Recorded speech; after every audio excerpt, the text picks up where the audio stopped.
This is Andrew sharing Pappy's thoughts. Micah 4 feels like stepping out of a storm into wide open sunlight. After the sharp rebukes of chapter 3, this chapter lifts our eyes to what God is building beyond the brokenness, a future of peace, restoration, and unshakable hope. Micah 4, when God has the final word. 1. The mountain of the Lord, verses 1 to 3. Micah sees a future vision. The mountain of the Lord's house will be established above all others. Nations will stream toward it. People will say, "Come, let us go up, that he may teach us his ways." This is a reversal. Instead of running from God, people run to him. Global impact. God's word goes out from Jerusalem. He judges between nations. He settles disputes. And then comes the famous line, "They will beat their swords into plowshares." War tools become farming tools. Conflict becomes cultivation. Peace is not just the absence of war, it's the presence of God's rule. 2. A picture of true peace. Verse 4. Everyone will sit under their own vine and fig tree. This is security, stability, no fear. It's the kind of peace people long for but can't manufacture. 3. A choice of allegiance. Verse 5. Micah contrasts two paths. The nations walk in their own gods, but we will walk in the name of the Lord forever. This is a declaration of loyalty in a divided world. 4. The gathering of the broken, verses 6 to 7. God speaks tenderly now. I will gather the lame. I will assemble the outcast. Those I have afflicted. The overlooked become the focus of God's care. And then he makes them a strong nation. He reigns over them forever. God doesn't discard the broken. He rebuilds them. 5. The kingdom restored. Verse 8. Micah speaks of the return of kingship to Jerusalem, a restored rule under God. This points forward to Jesus Christ, the true king who brings a lasting kingdom. 6. Present pain before future glory. Verses 9 to 10. Micah shifts back to reality. Why are you crying out? Has your king perished? He tells them they will go to Babylon. They will experience exile. Pain is not skipped. It's part of the process. But there you will be rescued. Exile is not the end of the story. 7.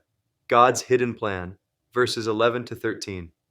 Nations gather against Israel thinking, we will destroy her. But they don't realize God is gathering them for judgment. What looks like defeat is actually divine setup. God tells his people, rise and thresh, you will overcome. The oppressed will not stay oppressed forever. Core themes of Micah 4:1. God's future is greater than present pain. No matter how dark things look, God is writing a better ending. 2. Peace comes from God's rule, not politics and not power, but God's presence and authority. 3. The broken are not forgotten. God gathers the weak, the wounded, the outcast. 4. God uses even hard seasons. Exile, Babylon, becomes a place of refining, a place of future redemption. 5. What looks like defeat may be strategy. God is always working, behind the scenes, beyond human understanding, preaching flow, title, from breakdown to breakthrough. Verses 1 to 4, the vision of peace. Verse 5, the decision to walk with God. Verses 6 to 8, the gathering of the broken. Verses 9 to 10, the pain you must pass through. Verses 11 to 13, the victory you didn't see coming. Key line, God will take what broke you and build a kingdom through it. Power lines, your exile is not your ending. It's your refining. God doesn't just restore, he redefines. Peace isn't found in escape, it's found in his rule. The same place that wounded you may be where God reveals you. Heart application.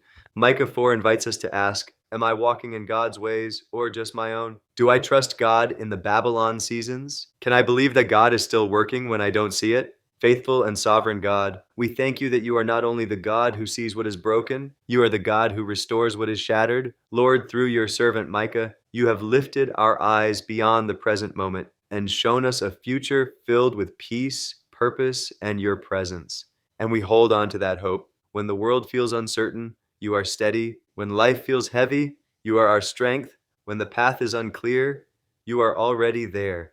Teach us to walk in your ways, O Lord, not just when it's easy, but when it costs us something. Not just when we understand, but when we must trust. For those who feel like they are in a Babylon season tonight, far from where they thought they would be, carrying burdens they didn't expect, remind them that you have not abandoned them. You are working even there. Gather the weary, strengthen the weak.